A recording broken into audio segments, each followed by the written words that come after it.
What's going on, guys? Apex RC here. Today we're flying the Fokker DR1. Sorry, so YouTube, that is not a curse word. That is the name of the plane.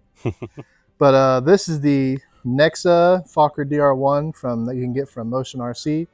I believe is the 1850 or 1870 millimeter? Hold on, I'll bring it up. Yeah, 1850 millimeter or 72.8-inch wingspan. Yes, sir. And our buddy Sean here has got the perfect attire for this this very occasion. It's not a curse word. So what do we all got running in the inside of this thing? An E-Flight 160 power motor. I don't remember the ESC, but it's running off of 12S, and then there's a separate smaller flight battery in there. And it's on just a basic 6-channel off of a borrowed receiver from an old bind and fly plane, so I don't have a gyro setup in it, but this thing weighs like 30 pounds, so it punches through the wind without any care. Even though it weighs that much, and we had to put like 4 pounds of lead in the nose, I think it was 4.2, something like that, which is a lot. Even though we had to put that much lead in there, and the plane weighs so much, it does not fly like it's heavy at all. It flies through the air like it's the lightest thing that I own. Did you do any like aesthetic modifications, or did it all come with all the stuff? No, this is pretty much how it came. The only thing is that one of the guns, the little feeding ammo belt thing, broke off after one of my last flights. Yeah. Got lost somewhere out here at the field. I only noticed it like a week later. So that's gone, but those things are kind of weird anyways. They're half wood, and then the barrel shroud is 3D printed plastic. I don't know why. Why couldn't the whole thing just be plastic? Why is the back half made out of wood? Makes sense. But this is one of my dream planes, which I've been wanting for a long time. Up there with the SR-71, which Freewing came out with, so I got that. And the other dream plane being a B-29 Super Fortress, which no one makes. Whoop-de-doo. But I had been wanting a Fokker DR1 for a long time, but I didn't really want to build one of the kits. And then Nexa came out with this, and I immediately decided this would be definitely the thing that I would get, thinking it would be less work. It was not really less work. If it was not for Leo and Gene here at the club who know how to work with this stuff. The IVL movie is covered in this. Sorry. Recording a video, man. We're gonna put you in Triple Creek RC jail now. Okay. YouTube jail.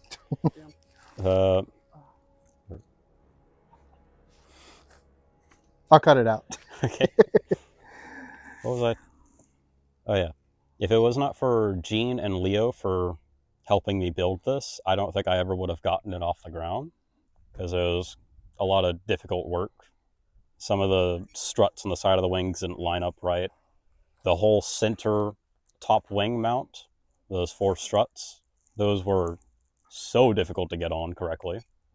Had to bend the metal brackets, because the metal brackets that came with it weren't bent properly to account for the angles that they go at. The landing gear has a suspension system, which the initial design was for it to be one rubber band on either side. The thing bottomed out immediately, the moment it set down, even before battery, motor, wings, all that. So we had to do some work to that. Put some wood plates and thick foam blocks in there to help cushion it. But and after all that, it flies amazing. Sweet. And did you already mention all the electronics you had in here? Like the motor and the ESC and everything? Yeah, it was a E-Flight 160 power. I don't remember the ESC off the top of my head, but I mean, anything works. It's a 12-cell setup, 2 6S batteries. So it's got plenty of power, pretty much enough to hover, but it doesn't have the control to hold it. It starts to rotate and fall out of it. Oh yeah. Well, I guess we'll go ahead and see what it can do in the air. Okie dokie.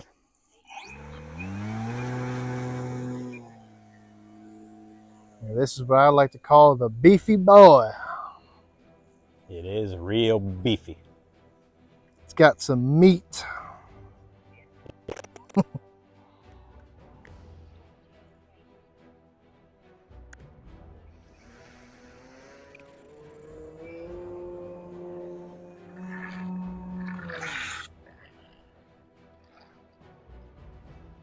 It is not an easy bird to take off or land. As you can Very see, we do prone not to- hire professionals for this. The Fokker DR1s are notorious for being very tippy over. They do not like to stay on their wheels. Classic tail dragger. That's worse than a classic tail dragger. This is the apex of tail dragger syndrome.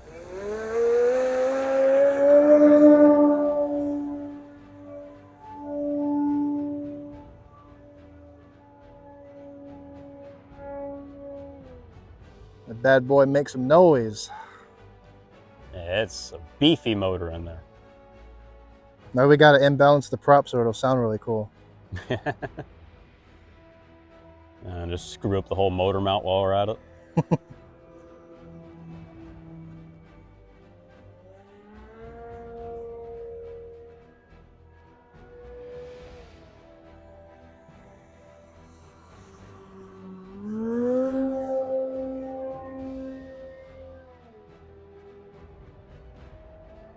Oh yeah, the prop is the recommended prop size. I looked on Motion's website, and I think it's Admiral, or the brand Admiral, has wooden props. So I looked through their selection and got the wooden electric prop that has the same size, and put that on.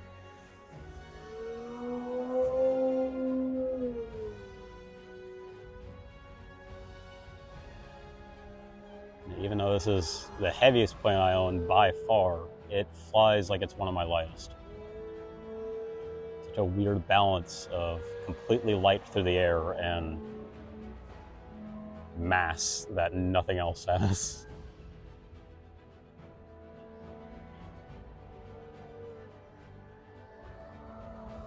It's a very peculiar plane, but I absolutely love how it flies.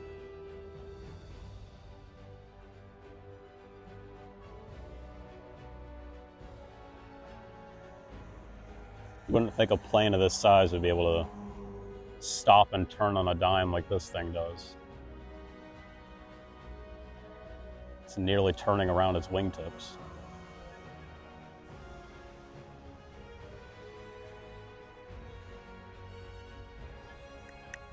It's capable of doing some pretty stupid stuff, like a knife edge. So go ahead and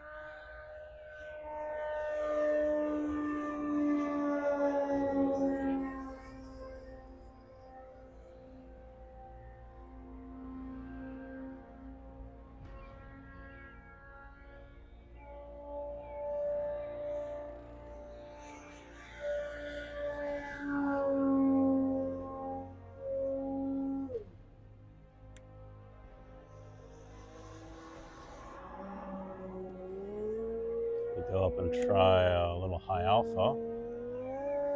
Not high alpha, hovering. As you see, as I mentioned earlier, it has the power, but I don't have the authority to keep it straight up like that.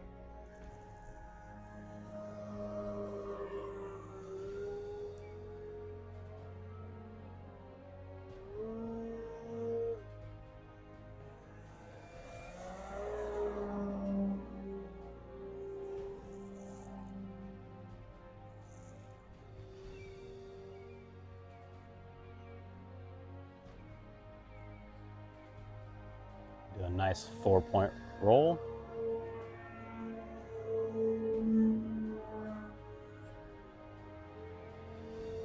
This thing can fly inverted, but it really doesn't like it. You got to do a lot of pushing forward on the stick.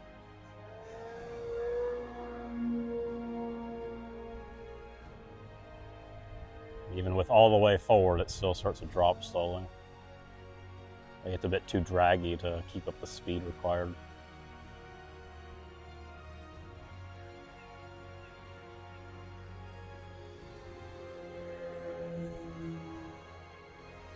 Drop the wing there. I didn't want to do that.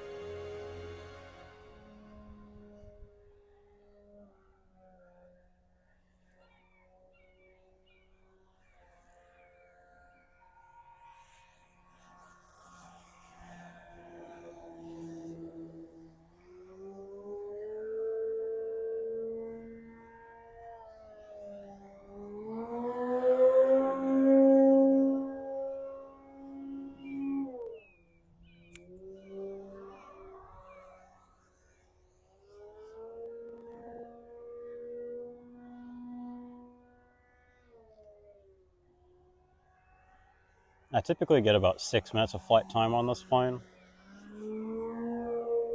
And it's just a joy. The only non-joy about it is the assembly and disassembly time. We did some modification to decrease how long it takes to assemble and disassemble. Reduce the amount of screws it has by 2/3. So it's a lot quicker now. Each wing has a little plate that has 4 screws that you're supposed to unscrew in order to get inside of the wing in order to do a hand tightened plastic screw that keeps the wing attached to the plane. We are instead bypassing those screws, and we got a little spring powered latch in order to make it a lot easier and quicker. I got a minute left on the timer. Time to land this and hope that I do not tip over. Like this thing is very prone to do. I probably had 2 or 3 successful landings so far out of the 10 flights that I've had. The rest of them it's tipped over. He did another flight earlier this morning, and it was a pretty good landing.